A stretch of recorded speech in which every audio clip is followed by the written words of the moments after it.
Yeah, sure. That's the major question that is racking people's brains throughout the pharma community and academics. Is that how will the virus change such that there will be a need for an annual vaccine?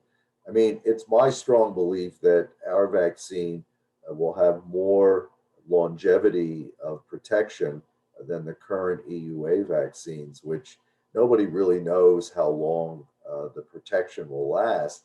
It's thought it probably will last, at least 6 months, but after that, no one really knows. So, yeah, it would be nice to have it once and done, uh, and especially with a vaccine like ours that attacks both from an antibody and a T cell perspective, that if one is overcome, we still have the backup plan. So it's possible that with our vaccine, you may not need an annual one. It remains to be seen. And it's easy to talk, but the proof will be in the pudding, and we'll have to see how long people are protected. But we have real healthy human beings right now taking the vaccine, and their hope is that they'll be protected without any follow-up, which is our hope too. But we can't say that because we don't have any evidence right now, but that's our hope.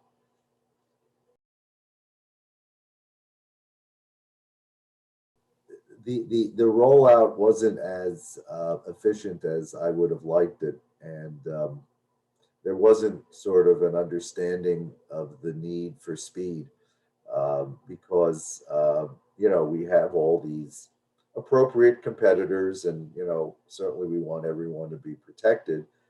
It's just that we don't know the I would say the limits of our vaccine, and it may be greater protection than the current ones, but unless you can test it, you won't know. So our institution, like many others, was very busy on um, getting access to the EUA vaccines. And now we find, of course, that with the variants, that the efficacy of what's out there has been drastically reduced. So, from 95 at the origin to where it's now, it's probably 50 to 60%, and that isn't quite as good. The What will happen is that, and it's happening right now, the UK variant will overcome all of the other strains, and then there will be a transition, and likely the South African variant will follow. So those won't be the virus that the original vaccines protected against. It's like a new virus. So we don't know what will happen. Not to be a fearmonger, it's likely that there will be some protection, just like if you don't happen to get the flu vaccine every year, you have some residual protection. Otherwise, we'd have the 1918 pandemic all over again. So that's why we don't have it, is that people either get the flu, a version of the flu that's not lethal, and they recover and they have immunity, or they get the vaccine. The same is true for this guy. Once you build up some immunity, you have partial protection, and you know it's no one wants to be sick and be at home, or with sniffles, but in general that's not going to kill you. Whereas right now we still have quite a few deaths on a daily basis. So that's still tragic. I mean, people are still going to die, and we don't know what's going to happen when the variants really swamp the current circulating forms of the virus, because they're definitely more transmissible. And so if you haven't been vaccinated, you're at greater risk. There's no doubt about it. Now, as more people get vaccinated, they they don't act quite the same in terms of being an agent of transmission, but they still have the capacity to transmit. So, it's an unfortunate situation that with the variants, people will still have to mask up, in fact, double mask, and remain socially apart. And life isn't quite the same. At some point, it will be the same. There's no doubt about it. I mean, the 1918 pandemic passed, as will this. I mean, everything passes. I mean, the big question is, how many people have to die? And, can we have a situation where we, love our fellow people enough that our behavior won't impact them so that they get sick and possibly die? I mean, that's really the name of the game is, are you that selfish that you can't alter your behavior to help somebody else survive? And, frankly, we haven't really performed all that well because, too many people died from this that probably didn't have to, uh, you know, maybe 50% or more. Some people unfortunately just acquired it.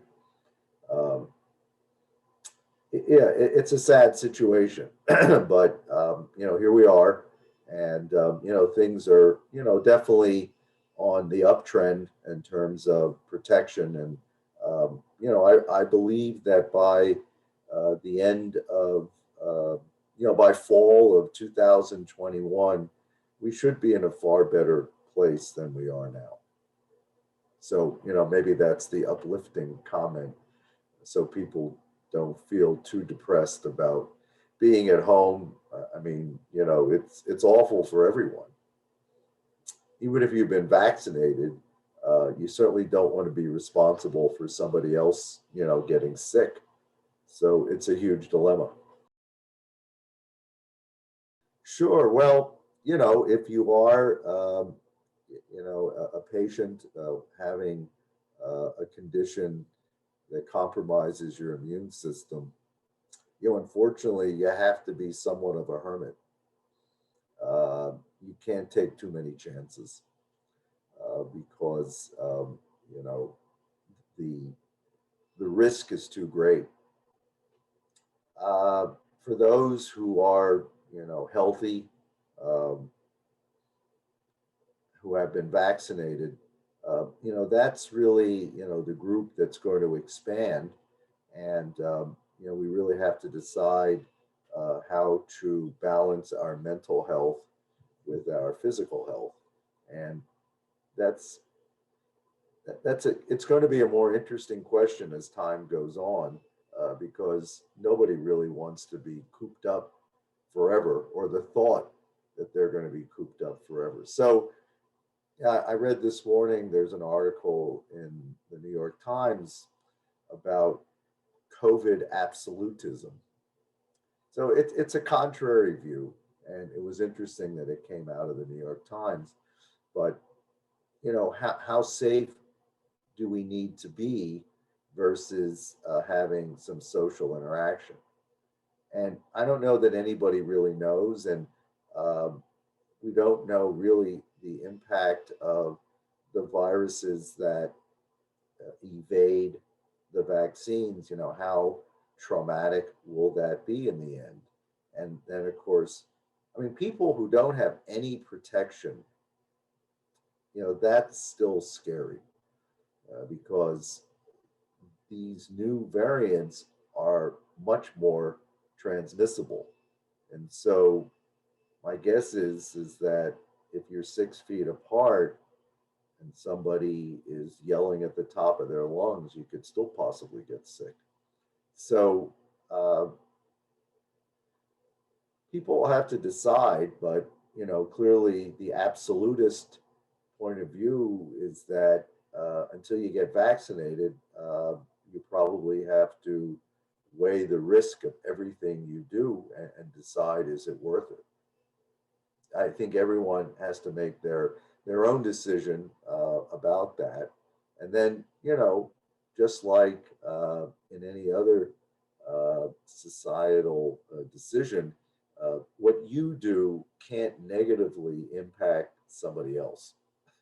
So, you know, you can't walk around uh, being asymptomatic and breathing on people and making them sick, even though you yourself may not get sick.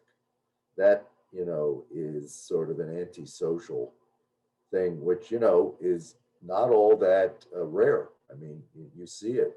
I mean, we're still sort of girding for the super spreader event that probably will have occurred during the Super Bowl. As people descended upon Tampa, they were predominantly maskless. Uh, like I understand, I think we all understand, unless, we were, born in a box, that, or live in a box, that, people want to have a good time. It's just that, you acquire the virus, you get on a plane, you spread it on the plane to somebody, they go somewhere, you go somewhere, and then, you can make all of these connections, and then you can look at the cell phone data, the tracking data, and see that people have gone everywhere. And, you know, we'll see what happens. We'll see what happens. But yeah, those are the problems that occurred during a pandemic, which we haven't really had since 1918.